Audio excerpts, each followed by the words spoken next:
InJourney yang merupakan holding BUMN di industri aviasi dan pariwisata berhasil membalikkan kerugian menjadi keuntungan di sepanjang semester pertama tahun ini.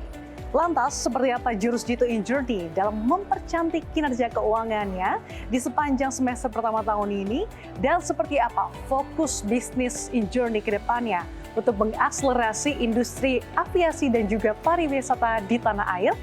Selengkapnya kami akan bahas secara eksklusif bersama dengan Direktur Utama InJourney, Doni Oskaria.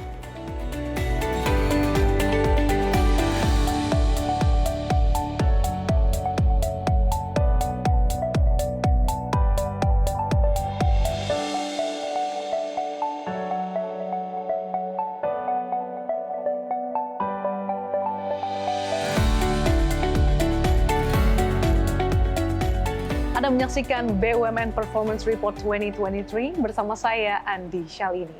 Dan saat ini saya sudah bersama dengan Bapak Doni Oskaria, Direktur Utama InJourney. Halo Pak Doni, apa kabarnya? Halo Mbak Sasa, kabar baik, selalu baik. Kabar baik, selalu baik Pak. Terima kasih sudah meluangkan waktunya untuk CNBC Indonesia.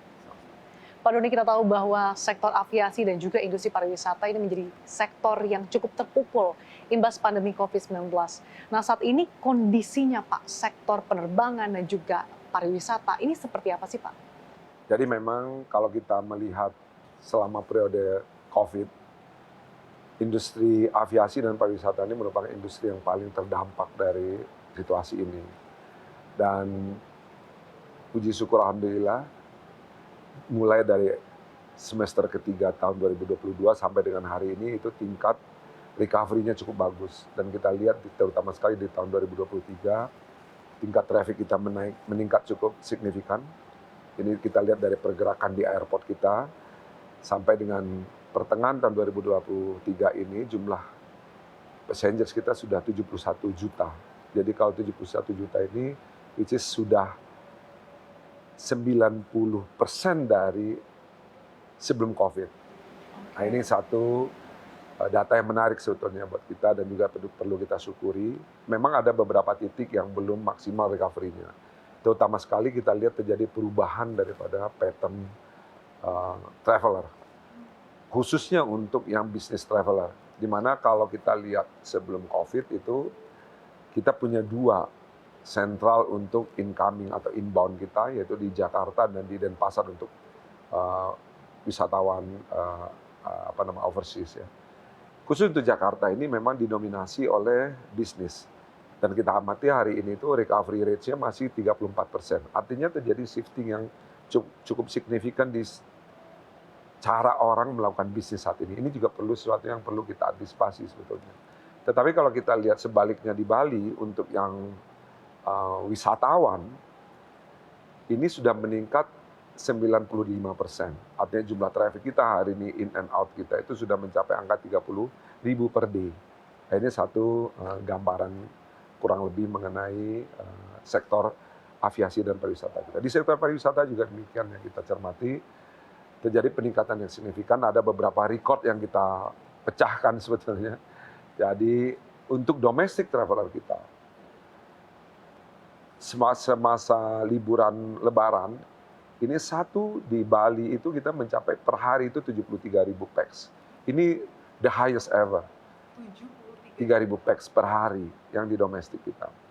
Dan yang pasca liburan panjang kemarin, ya, 2 minggu yang lalu itu juga Soekarno-Hatta memecahkan rekor juga jumlah pax per day-nya. Nah, ini menunjukkan bahwa dunia aviasi dan pariwisata kita sudah kembali seperti sebenarnya. Momentum ini yang harusnya kita jaga dan pertahankan dengan meningkatkan kualitas daripada airport kita.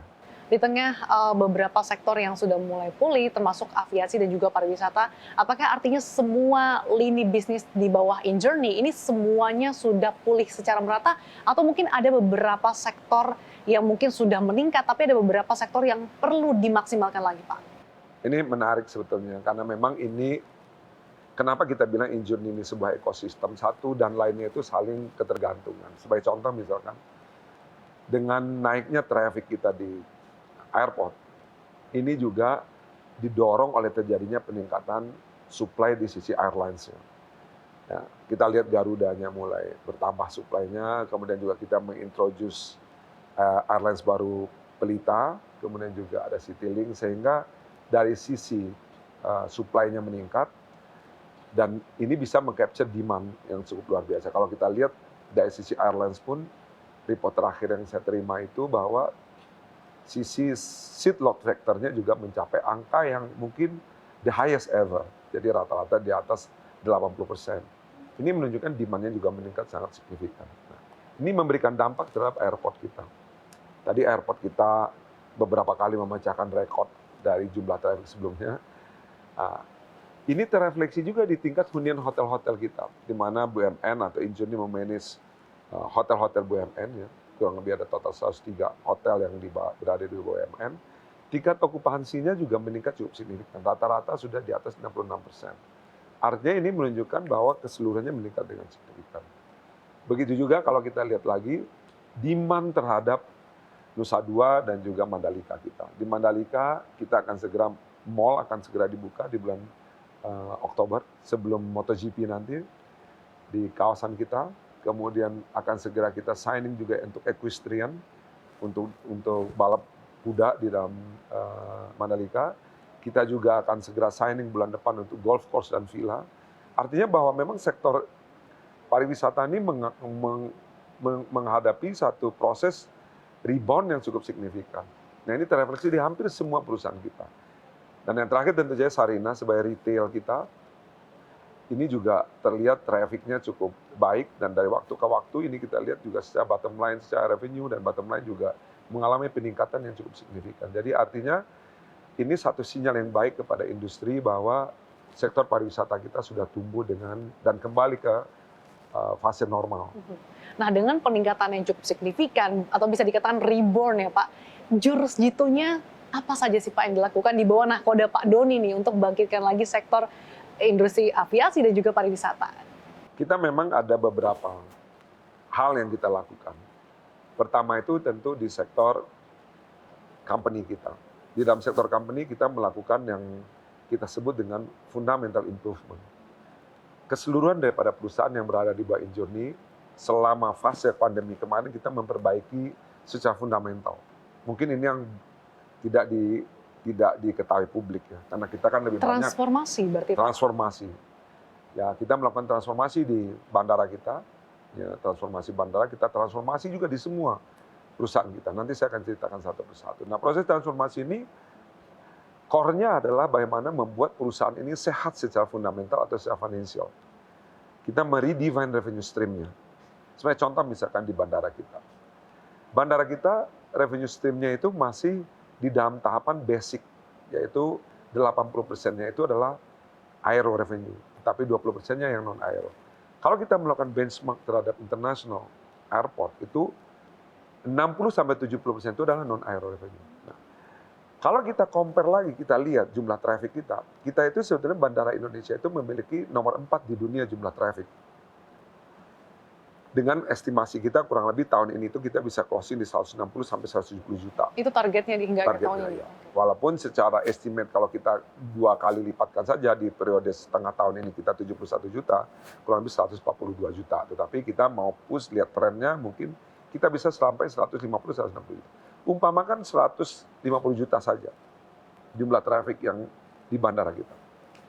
Kalau cara kita mengenerate revenue-nya dirubah sedikit saja, artinya kita mampu meningkatkan average spending per pax-nya $2 aja per pax. Itu dampaknya itu adalah 300 juta US dollar.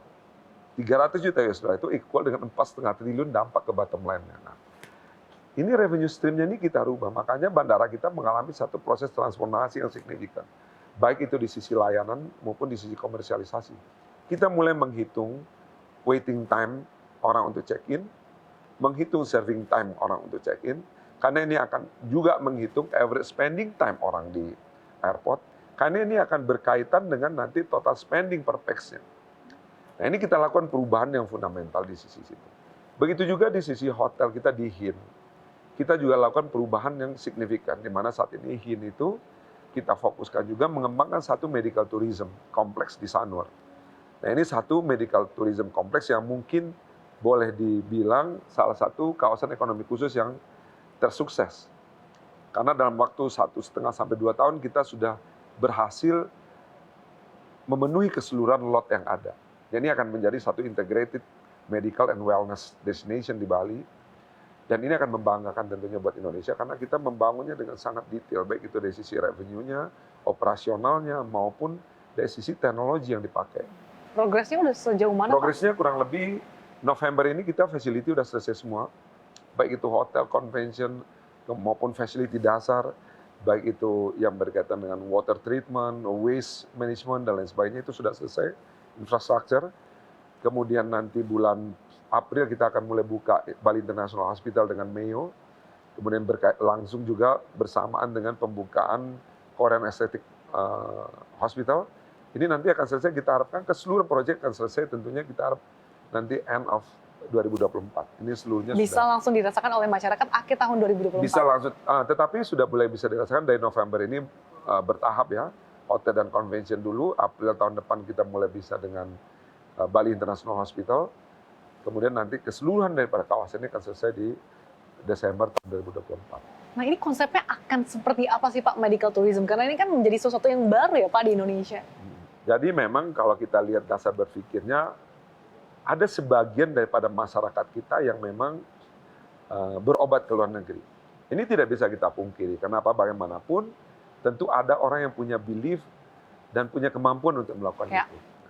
Tetapi dampak kepada negara kita, ini dari 2 juta orang yang melakukan berobat di luar negeri, tentu in certain level mereka beranggapan bahwa kualitasnya lebih bagus.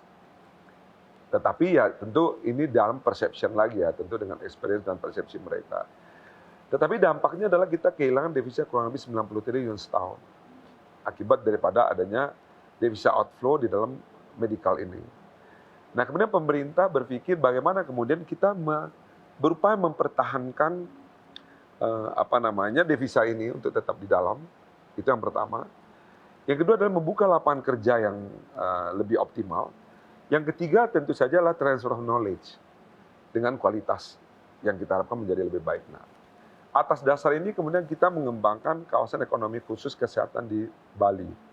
Kenapa Bali? Tentu untuk sebagai penetrasi awal kita ingin punya daya saing lebih.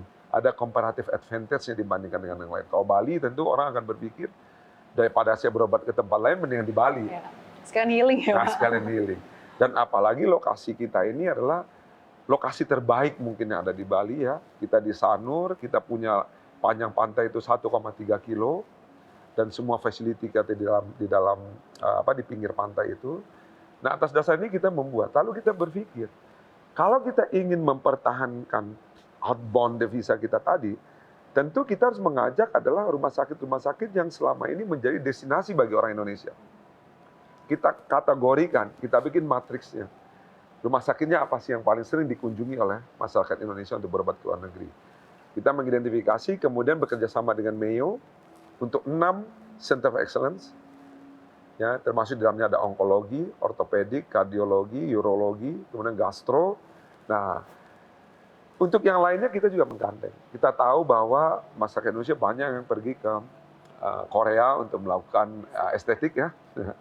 Nah, ini kan marketnya juga sangat besar. Kemudian kami berangkat juga ke Korea untuk mengidentifikasi kira-kira rumah sakit dan klinik apa yang disukai oleh orang Indonesia. Sehingga kita mendapatkan 20 klinik, the best klinik di Korea yang nanti akan membuka di Sanur. Nah, harapan kita tentu orang Indonesia nggak lagi pergi. Jadi nggak usah jauh-jauh ke Korea ya, Pak. Di Sanur udah ada nanti. Cukup ke Sanur. Tetapi yang menarik lagi waktu kita berdiskusi dengan para operator rumah sakit di Korea ini, mereka selain melihat market Indonesia, justru mereka melihat market Australia dan Cina yang akan mereka ambil untuk berobat di Indonesia. Jadi targetnya tidak hanya orang Indonesia, tapi juga negara-negara lain. Okay. Nah, disinilah nanti kita harapkan ini akan membangun ekosistem wisata kesehatan, medical tourism di Bali. Ini akan memperkuat juga Bali ke depannya. Kita belajar dari pandemi, kalau kita cuma punya satu angle saja untuk tourism, tetapi sekarang kita punya lagi, yaitu medical tourism. Yang kita harapkan ini akan memperkuat ekosistem pariwisata di Bali. Nah, untuk medical tourism ini, apakah ada target peningkatan devisa hingga berapa banyak, Pak? Mungkin ada gambarannya? Tentu saja ini ada target paling sedikit, tentu kita menahan setengah saja, itu sudah satu prestasi. Kalau kita harapkan tadi 90 triliun devisa outflow kita berharap paling tidak ya mungkin kalau belum 50%, 30% bisa kita tahan, itu sudah pencapaian yang baik bagi kita ya. Jadi kalau lebih 30 triliun yang kita bisa tahan saja itu sudah suatu pencapaian yang luar biasa. Tapi walaupun itu kita tidak menerapkan target sebesar itu dulu untuk beberapa tahun kemudian karena butuh butuh meyakinkan kepada masyarakat Indonesia bahwa rumah sakit ini memang kualitasnya sama dengan apa yang mereka dapatkan dulu. Karena itu kita tidak main-main memang dengan fasilitas kita yang di Sanur ini.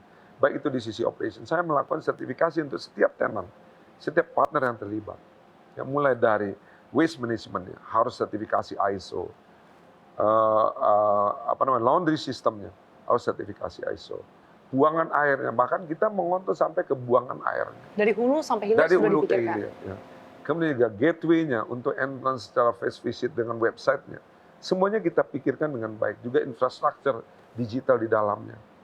Karena kita mau ini menjadi benchmark kita ke depan kalau kita memang ingin menahan supaya tidak terjadinya devisa outflow. Jadi kalau kita tanya berapa potensial devisa yang tergarap, kami menargetkan paling tidak 15% sampai 20% saja dulu untuk beberapa, untuk 1-2 tahun ke depan, itu sudah prestasi yang cukup baik untuk kita mampu menahan devisa kita keluar gitu. 15-20% targetnya dan ini Dari dicapai total 90 miliar. 1 hingga 2 tahun ke depan ya Pak? Iya, betul. Oke, nah kita tahu bahwa tadi Pak Doni sudah menceritakan gambaran seperti apa kondisi sektor aviasi hingga pariwisata. Nah, apakah dengan langkah-langkah ataupun upaya-upaya yang telah dilakukan hingga saat ini juga merupakan buah dari bentuk kolaborasi dan juga sinergi dengan para pemangku kepentingan lain, Pak? Tentu saja kita bersyukur sebetulnya. Kita melihat juga kalau kita lihat dari sisi fundamental turismenya. Ini kita bersyukur bahwa presiden kita memiliki visi yang clear bagaimana membangun pariwisata Indonesia ini. Karena pariwisata ini merupakan kontributor devisa nomor 2 ya, di Indonesia. Nah, terjadi pergeseran yang signifikan mengenai cara kita mengelola pariwisata. Di mana di periode Pak Jokowi ini kita masuk ke fundamental tourism development, yaitu destination based tourism development. Bahwa memang sebetulnya tourism itu didevelop dari destination. Orang adanya tourism itu karena dia adanya destinasi. Nah, kita melihat semua yang dikembangkan hari ini itu adalah destination based. Baik itu kita melihat pengembangan daripada tadi medical tourism di Sanur, pengembangan Danau Toba, pengembangan Labuan Bajo, pengembangan Mandalika, ya. Begitu juga Likupang, ya, dan lain-lain. Itu adalah esensi yang tepat sebetulnya. Nah, di dalam pengembangan ini terlihat bahwa kolaborasi yang intens. Kemudian kita, kebetulan kami, ya, Injourney, Kemenparekraf, kemudian Kementerian PUPR, dan juga Kementerian Kemenkomarves, membuat satu blueprint yang kita sebut dengan Indonesia Tourism Development Master Plan. How to-nya. Nah, di dalam itu berkaitan dengan proses mana yang menjadi tanggung jawab Injourney, mana yang menjadi tanggung jawab Kementerian Pariwisata, mana yang menjadi tanggung jawab Kementerian PUPR. Sudah jelas perannya masing-masing ya Pak? Inilah yang kita sebut core-nya adalah destination development, infrastructure development itu dikerjakan oleh PUPR. Ya. Kemudian attraction dan amenities dikerjakan oleh kita. Kita membangun hotelnya, membangun bandaranya, kemudian membuat eventnya. Marketing dan people development-nya dikembangkan oleh Kementerian Parekraf, Pariwisata dan Ekonomi Kreatif. Kenapa? Karena memang Kemenparekraf nanti akan mempromosikan daerahnya, kemudian juga mengembangkan sumber daya manusianya. Nah, jadi kita dengan proses inilah kita melihat ke depan sangat optimis bahwa industri pariwisata Indonesia akan tumbuh dan berkembang selama continuity daripada proses sinergi ini dapat dilakukan ke depannya. Bahwa ada part yang menjadi peran daripada PUPR, yaitu sisi infrastructure development-nya, ada peran daripada Injourney di sisi amenities dan juga kontennya atau eventnya. Kemudian ada part daripada Kementerian Pariwisata dan Ekonomi Kreatif berkaitan sama marketing dan juga dari sisi people development-nya. Oke, keberlanjutan sinergi menjadi kunci ya Pak. Ya. Nah, saya penasaran nih Pak terkait dengan destinasi prioritas dari Injourney yang akan diperdalam lagi atau akan menjadi fokus. Tapi kita harus jeda terlebih dahulu nih Pak. Kalau boleh kita sambil keliling ya Pak, soalnya saya penasaran nih, kantor Injourney tampaknya menjadi representatif Indonesia ya Pak betul, ya. Oke, kita sambil keliling Pak, jangan kemana pemirsa, tetaplah bersama kami di CNBC Indonesia.